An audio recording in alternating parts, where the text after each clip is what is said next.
and the check-in name she stole was mine. Hotels make it too easy to pretend you're a different person. That's what I tell myself every time I step into a lobby where the air smells like lemon and old money, and the carpet hushes your footsteps like it knows your business. I wasn't there to pretend, not at first. I was there because crisis always travels, and I'm a handler, clean statements, quiet settlements, a timeline that makes the mess look like an unlucky coincidence. I'm good at making a fire look like atmospheric lighting. Her name on paper was Elena. My name on the reservation was also Elena. When the clerk glanced up and said, "Welcome back, Mr. Fedorov," I felt the first tilt of the night. I hadn't booked anything. I hadn't asked for a suite overlooking the river. I hadn't asked for the rose in the ice bucket or the two glasses already sweating with the effort of looking casual. But there it was, my name on a polished screen, my life walking into a story I hadn't written. Then she touched my sleeve. "Pretend you expected this," she whispered, laughter soft and controlled around the edges. Her bracelets chimed a warning disguised as charm. "Theo will be here in 10. We should already be upstairs." I turned, and there she was, exactly the kind of trouble that's been waiting all day to happen. Dark hair pinned like an accusation, mouth painted with intent, a skirt that moved like it didn't apologize for being noticed. Up close, the perfume was a secret with citrus in it. She didn't look surprised to see me. She looked relieved. "I think you have the wrong." "Elena," she said to the clerk and slid a card over without looking down. "We're on a tight schedule." To me, quieter. "You can read the script in the elevator. Smile like I showed up for you. I did." She was not my client. She should have been someone else's problem. But handlers live on reflex. I smiled like the world made sense and followed her into the elevator where the camera made a mirror out of us. She took out her phone, tapped a note, and held it where only I could see. "Don't speak names. Assume the room is listening. You are my alibi. You checked in at 17. Your flight was delayed." "Is this your hotel?" I asked. "Because you can't give a room your voice and your secrets at the same time unless you want them both back slightly damaged." She smiled at the mirrored ceiling. "I prefer the one across the park. This one belongs to my marriage." Marriage, a word that rearranges the furniture in your head. "Theo," I said, mostly because the elevator had decided to stop at all the floors we weren't on. "He runs a fund," she said. "A polite robbery. He believes in guardrails and exemptions. He's meeting us because your statement buys us time and because my company buys his nerves." "Your company?" "Media," she said lightly. "We sell attention to attention. I make sure the buyers leave happy." "You booked a room in my name." "I borrowed it," she said. "You left it lying around on panel badges and leaked agendas. People like you shed identities. I collect." On 24, the doors sighed open on a hallway that smelled like carpet dye and decisions. The suite door unlocked with the obedience of good equipment. Inside, the river announced itself in glass. Two sets of everything waited on trays draped in apathy. She set her purse down, looked out at the water like it owed her, and then turned to me with something honest in her face that didn't ask permission. "10 minutes," she said. "Then we become versions of ourselves I don't hate." "I still don't know what story this is," I said. "It's the kind where the wife signs the wrong name because the husband never notices how hotels say hello," she said. "It's the kind where the crisis guy who wrote her husband's apology last year accidentally becomes useful again." I had written too many apologies to swear it wasn't likely. "Yours." "His," she said. "A message he sent to a woman with an art account and a rented dog. He said the right thing after. He kept the wrong things anyway." "And now?" Now a zoning vote meets a grant application meets a video no one should own, she said. Thea wants to buy the vote with a headline. I want to buy it with weather. The difference matters. There was a knock at the foyer before I could ask what weather meant tonight. She didn't startle. "You're the man with the plan," she said, softer. "Make him believe we expected him to be late." I opened the door on a man who looked expensive without trying. Tailored navy, cuff links that didn't blink, the kind of eyes that inventory a room and keep the most interesting item. He shook my hand like we'd been introduced by an invoice. "Fedorov," he said, pleased with himself. "Your reputation arrives 5 minutes before you do." "It tries," I said, letting him think whatever he liked. Alina kissed his cheek as if it had gone out of style. "Theo," she said, "thank you for tolerating our chaos." "We've monetized worse," he said, and moved toward the window like he wanted the river in frame for whatever came next. We sat in the living room that implied it remembered better conversations. Theo rested his wrist on his knee and revealed a watch designed to convince people they had time. "Your husband's interview airs in 90, he said to Alina, casual as ash. "Two host softballs, one prearranged confrontation, a final answer that sounds like a boundary. My people are ready to cede the right clip before the wrong one finds oxygen." "The wrong one?" I asked. "A phone on a table that forgot to go to sleep," he said. "The angle is cruel." He glanced at Alina. "Do we need to discuss cruelty?" She sipped something brown without flinching. "We sell narrative," she said. "We don't pretend it's nutrition." Theo looked at me with the intimacy men reserve for conspiracies and gyms. "Your statement buys us cover," he said. "Pain without shame. Accountability without blood. The public loves a mouth that learns." "It's written," I said, because it had been in my drafts ever since his assistant called me last month to touch base about future opportunities. I hadn't known which future yet. Now I did. "We'll need your push, Alina," he said, "by morning." "I'll warm the water," she said. "You'll pretend it evaporated on its own." We signed nothing. We agreed to everything. Theo stood, smiled at both of us like an investment he didn't regret, and left with the ease of a door that had been practicing opening for him since it was installed. Silence then, the kind that arrives only after you've been witnessed performing competence. Alina set her glass down and exhaled like admitting she'd been holding breath since spring.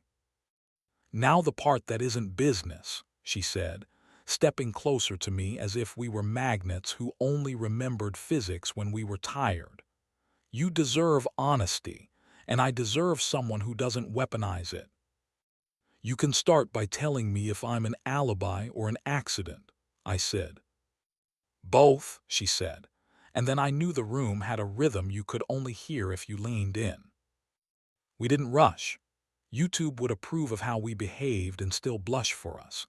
She took my tie like a suggestion and loosened it one loop, leaving a line my skin could memorize later. I touched her wrist where a pulse tells you truth and traced an apology there I didn't have to make. We kissed the way people do when they've decided not to steal from tomorrow. Slow, careful, deliberately unambiguous about wanting. Her mouth tasted like burnt sugar and the kind of patience you pay for. When we paused, foreheads touching, she laughed once into the space between us like she'd surprised herself by enjoying it. "Later," she said, "or not, I'm practicing consent with my own life." "I'm here for the practice," I said. We watched the interview from opposite ends of the couch, an intimacy that hid in plain sight. Her husband, Evan, was good at pretending he preferred questions to speeches. He said the right phrases. "We hear you, we got this wrong, we're fixing it by letting outsiders in." They ran the clip of him praising guardrails like a man who'd learned to see the cliff. Twitter turned into a choir performing a song it already knew the chorus of. My statement went out at the ad break. An independent review, an immediate halt to one pilot program, a commitment to rebuild without incentives that confuse priorities. I hit send on 3 embargoed notes to reporters who owed me a favor. Theo's people did what Theo's people do. The algorithm smiled. The river kept its opinions. Then the wrong video found oxygen anyway. Someone posted 30 seconds from a fundraiser 3 weeks ago. Evan at a table leaning too close to a woman who was not his wife. Something about late nights make ethics looser. His grin making a signature of itself. The angle was cruel. The room had been loud. The audio still caught the sentence that became the sentence that became 1,000 sentences. The comments were a plague. The calls started. Elena's phone lit up with names the city had learned to pronounce even when it didn't like to. She answered none of them. She stood, walked to the window, and rested her forehead against the glass as if the river could cool her. "I can fix this," I said, because that's what men like me say when we're trying to keep our hands busy enough not to reach for something else. "We can fix the part that wants to be fixed," she said. "The other part needed to die." "Which part is that?" "The version of me that supervised his future like a full-time job," she said. "I'm applying elsewhere." She turned, mouth set in a line that would look like strength on camera and tenderness in person. "Will you walk with me," she said, "while I stop being the person who schedules his atonement?" It wasn't a romance line. It was more dangerous. It was a request for company while doing something violent to habit. I nodded. We moved like a plan we hadn't rehearsed. She texted one of her producers 3 sentences that would turn into an hour on public radio in the morning. I texted Ibarra, the council member whose file always stayed open on my desk. I wrote, "The grant can be saved if we stop pretending this is about a single man's gravity." She wrote back, "Bring me anything that turns crowd into constituency." Elena opened the safe in the suite, not the hotel's, the one she carried in her head, and produced a single sheet of paper folded twice. It was a donor promise list for a river cleanup initiative that had been attached to the zoning vote Theo loved more than sunlight. 4 names would be interested to learn they'd been listed. 2 had already denied it. "This was a draft," she said. "He liked the optics, he forgot the math." "May I asked." She watched me photograph it with a phone that didn't back up to any cloud, and then she held the page to the lamp and let the heat turn it brown at the edges without burning it through. It felt like theater because it was. "Not martyrdom," she said, "just exits." A knock at the door at 0107. I checked the peephole and saw security posture pretending to be casual. Elena took it from me with a tilt of her head that learned me quickly. "Mrs. Voss," the guard said to her, "we had a request to check on your well-being." "From my husband," she said, "not a question." "He was concerned about your phone being off," the guard said. "I'm trying not to hear his apologies in real time," she said, sweet as vengeance. "Please tell him my well-being improves exponentially with silence." When the door clicked, I laughed into my knuckles because it was either that or kiss her again for being that exact. She watched me laugh and her mouth remembered it could. "I needed that sound," she said. Dawn arrived with opinions and headlines. Thea texted a single skull and then minutes later a son. He had pivoted, he would survive. Evan posted a longer video, no PR team this time, shot in a kitchen that had never met a pan, saying the words people say when they hope the right nouns can drown out the wrong verbs. It wasn't cowardly. It wasn't enough. Nothing was yet.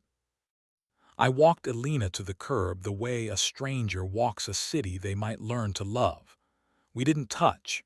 We didn't say what we'd say if we weren't the kinds of people who know how rooms listen. She stopped with one hand on the car door and turned back. I took your name because it was the only one in my phone that still meant competent without meaning obedient, she said. I'm returning it with interest. You can keep it, I said. Borrow whenever hotels believe you. She smiled, and it wasn't a weapon. You kept me from becoming a headline I didn't choose, she said. That's not nothing. It's not everything, I said. It's enough for now, she said. Call me when the vote moves. I will help it move where it should. I will, I said, and meant it. For a month, we were each other's quiet work. I steered outrage toward the river and away from rings and beds. She told stories on channels that don't sell ads for the old men who want adoration. Thea learned to enjoy losing more gracefully than Evan learned to apologize. The vote stalled and then returned with new language that wasn't a miracle but wasn't a lie. The grant arrived without the attachments that had made it feel like a bribe. And Alina, she kept some furniture. She returned a ring. She took a job at a smaller place with louder ethics, and when she stood in front of a camera to talk about why, she didn't say his name. She said the river. We meet now in places where windows fog on purpose. Sometimes she slips her fingers into the crook of my elbow for exactly the duration of a green light. Sometimes I trace a circle on her wrist where her pulse lives and pretend it's a new planet we found together. We are careful. We are not cold. We put heat where it belongs, between the truth and what it costs to say it, and we pay on time. If you think I wanted her, you're right. If you think wanting and earning are synonyms, you haven't learned the city. I still write statements that make fire look like weather. She still sells attention to attention and calls it something kinder. We keep each other's names out of rooms that don't deserve them. The hotel still sends me promotional emails under her fake alias. I never unsubscribe. It reminds me that once someone else checked in with my name so she could check out of a life that didn't fit anymore. It reminds me that I am, at my best, an alibi someone can live inside without hatting the mirrors. And when I pass a lobby that smells like lemon and old money, I think of a woman who asked me to smile like I expected her, and how I did, and how that made the whole night softer without making it weak.